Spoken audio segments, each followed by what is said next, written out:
Learning objectives.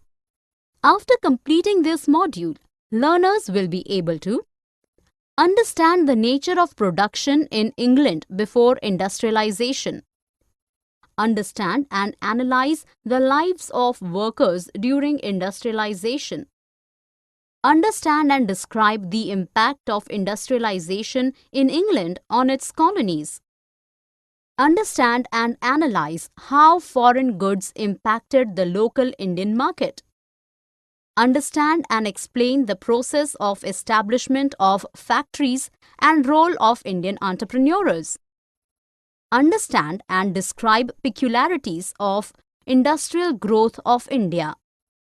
Describe the importance of advertisements in the area of industrialization. Before the Industrial Revolution.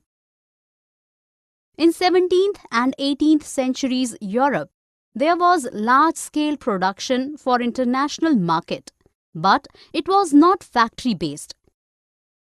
It was done by rural families working as peasants and artisans for the town merchants.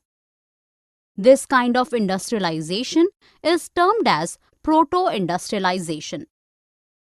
The town merchants in cities faced stiff competition from powerful urban crafts and trade guilds enjoying exclusive rights to produce and trade in certain products. Scarcity of land in villages prompted poor peasants and artisans to work for these merchants for a small sum. The agricultural produce from countryside was turned into finished products in London and sold in international market. The coming up of the factory. Factories came up in England in 1730s, but the number of factories grew exponentially in the late 18th century. Numerous inventions in the 18th century improved the process of production, increased output per worker, and also improved the quality of yarn and threads.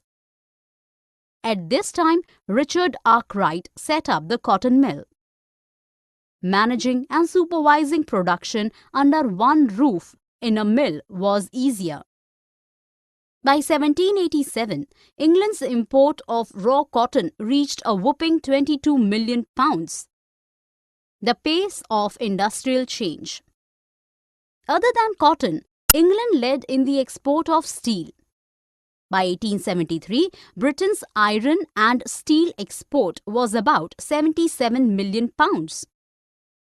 Despite improved methods of production, textile largely remained confined to village households.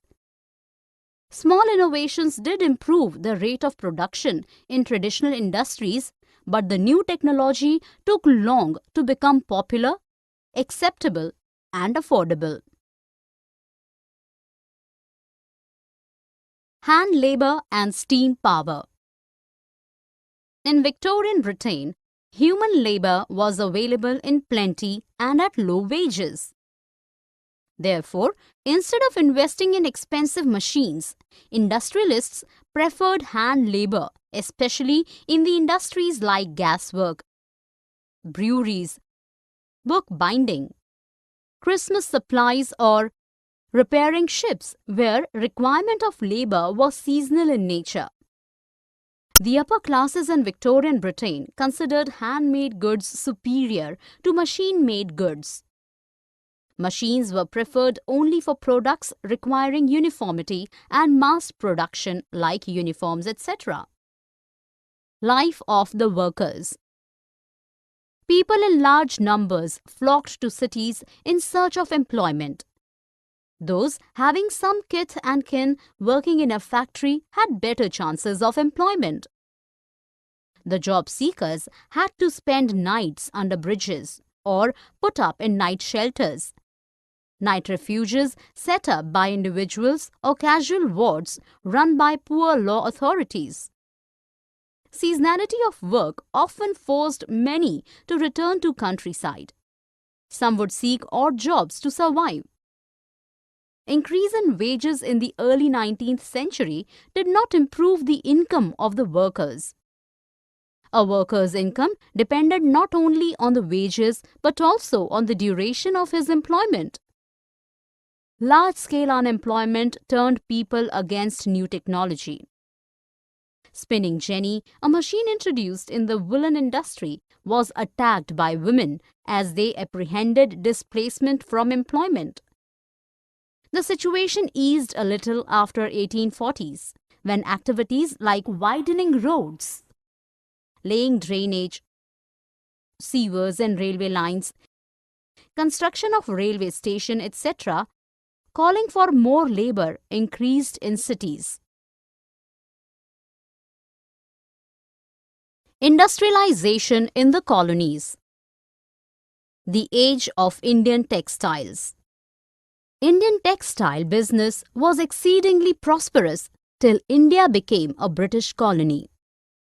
Before mechanization of textiles, countries across the globe were producing coarse cotton. The finest variety came from India. Surat, Gujarat, linked India to Gulf and Red Sea port. Masulipatam on Coromandel coast and Hooghly, Bengal, were important ports linking India to Southeast Asian ports. Indian merchants and bankers directly dealt with the weavers and carried their products to the ports where they were bought by big export merchants. This network, however, collapsed by 1750s when the European companies gained ground, first through trade concessions and later by acquiring monopoly rights. The volume of trade at Surat port declined from 16 million in late 17th century to a mere 3 million by 1740s. While trade at Surat and Hooghly declined, it grew at Bombay and Calcutta ports, which were controlled by European powers. Most of the trading houses collapsed. The surviving trading houses had to function under the control of European companies. What happened to weavers? After establishing political control over Bengal and Carnatic in 1760s and 1770s, the British easily asserted monopoly rights over the textile trade in India. The company now tried to get direct hold over the weavers by appointing Gomastha, a paid servant, to supervise the weavers. It eliminated connection between the existing traders and brokers with the weavers. Next, they offered loans and advance to the weavers to produce cloth as per their demands. These weavers were not allowed to deal with any other trader. Those who faltered in supplying cloth in time were often ill-treated by the Gomasthas. The loan tied weavers to the company. They lost their freedom to deal with other traders, and the company paid a measly sum in return. Many started refusing loans and turned to agriculture again. Manchester comes to India. In the beginning of the 19th century, the cotton goods industry in England was expanding. Industrialists in Britain got import duties imposed on cotton textiles to be able to sell their products locally without any competition. They also persuaded the East India Company to sell their machine-made cloth in Indian markets. As a result, there was a decline in exports and loss of local market due to the availability of cheap Manchester cotton goods. Civil war in the US in 1860 disrupted supplies of good quality raw cotton to Britain. Britain obtained it from India, which caused a steep rise in the price of raw cotton. Weavers could not buy raw cotton to produce cloth locally. Indian factories added to their problems by selling their machine-made goods in the market. Factories come up. The early entrepreneurs. The first cotton mill in India was established in Bombay in 1854, followed by 4 more by 1862. The first jute mill was set up in Bengal in 1855. The Elgin Mill in Kanpur was set up in 1860s. Ahmedabad's first cotton mill came up a year later. By 1874, Madras's first spinning and weaving mill started production. In late 18th century, the British were exporting opium to China and importing tea for England from there. Indian businessmen who set up industries had initially aided the British in China trade by providing finance, procuring supplies and shipping consignments. Growing affluent, they established industries in India. Dwarkanath Tagore and Marwari businessman Seth Hukum Chand in Bengal and Parsis like Dinshaw Petit and Jamsetji Nusserwanji Tata in Bombay are some prominent businessmen who set up industries. Merchants in Madras traded with Burma, Middle East and East Africa. Though Indians financed and arranged capital for Indian industries, they had no say in decision-making. European managing agencies like Bird Hegler's and Company, Andrew Yule and Jardine Skinner made decisions regarding investments and capital. The European merchants and industrialists had their Chamber of Commerce, which did not allow membership to Indian businessmen.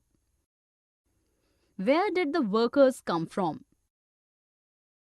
Most of the workers in these industries came from neighboring districts and villages. Loss of hereditary occupations pushed them to industrial centers. Industrialists employed factory workers through a jobber who would source workers from his village. Jobbers often demanded money and gifts in return of favors done. The peculiarities of industrial growth. The European managing agencies primarily were interested in export trade. With this view, they bought land at cheap rates from the colonial government and raised tea and coffee plantations and invested in mining, jute and indigo. The coarse yarn produced in Indian factories was no competition to the imported variety pouring in from Britain. Swadeshi movement in the first decade of the 20th century strengthened the local industry as people boycotted imported cloth. In 1906, export of Indian yarn to China fell as the Chinese market was flooded with Chinese and Japanese goods. Hence, industrialists switched to production of cotton piece cloth. During the First World War, while British mills were manufacturing goods for the war, imports from Manchester fell drastically. Indian mills got a large market to cater to. It resurrected the local industry. Post-war, Manchester could never regain its old position in the Indian market. Small-scale industries predominate. After First World War, factory industries grew, but the country was still dominated by small-scale industries, particularly the handloom. The chief reason was quick adaptability of modern technologies and innovations by the handicraft people. Use of flying shuttle increased production without raising the cost. Weavers produced fine and coarse varieties of cloth. The coarse variety was purchased by the poor. Its demand fluctuated in times of bad harvest, but the demand for finer variety remained intact at all times. Expansion of the handloom sector, however, did not improve the condition of the weavers. Market for goods. The British manufacturers devised various ways to lure potential customers. Advertisement was one of them. Through advertisements, they attempted to make a product look desirable, necessary, and create a demand for it. Manchester industrialists used to put a label on their cloth bundles. The stamp of "Made in Manchester" was testimony enough of superior quality cloth. Labels also carried beautifully illustrated of images of gods and goddesses. It was done so that a product manufactured in a foreign land would get some Indian identity and appeal to the locals. By 19th century, calendars also became a means of advertisements. Poor or rich households or mediocre tea shops, calendar had a use everywhere. Even illiterates could use it. Anyone going through a calendar would necessarily glance at the advertisement also through the year. Again, the images of gods and goddesses were used on the calendars. Images of gods and goddesses, it was presumed, gave some kind of divine approval to the product. Other than religious figures, images of nawabs, emperors, or other important personalities also adorned the calendars. These images were meant to convey the superiority of the products because of their usage by the royalty.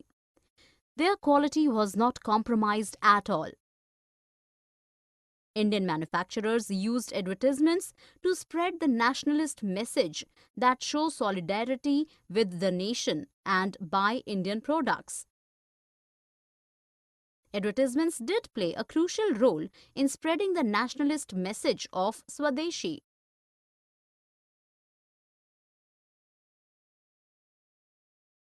Summary. Let us summarize what we have learned. In 17th and 18th centuries Europe, there was large-scale production for international market, but it was not factory-based. The number of factories grew exponentially in the late 18th century in England. Increase in wages in the early 19th century did not improve the income of workers. Indian textile business was exceedingly prosperous till India became a British colony. After establishing political control over Bengal and Carnatic in 1760s and 1770s, the British easily asserted monopoly rights over the textile trade in India. In the beginning of 19th century, the cotton goods industry in England was expanding. The first cotton mill in India was established in Bombay in 1854. The European managing agencies primarily were interested in export trade. After First World War, factory industries grew in India, but small-scale industries, particularly the handloom, still dominated the country. After World War I, Manchester could never regain its old position in the Indian market. Expansion of the handloom sector, however, did not improve the condition of the weavers. The British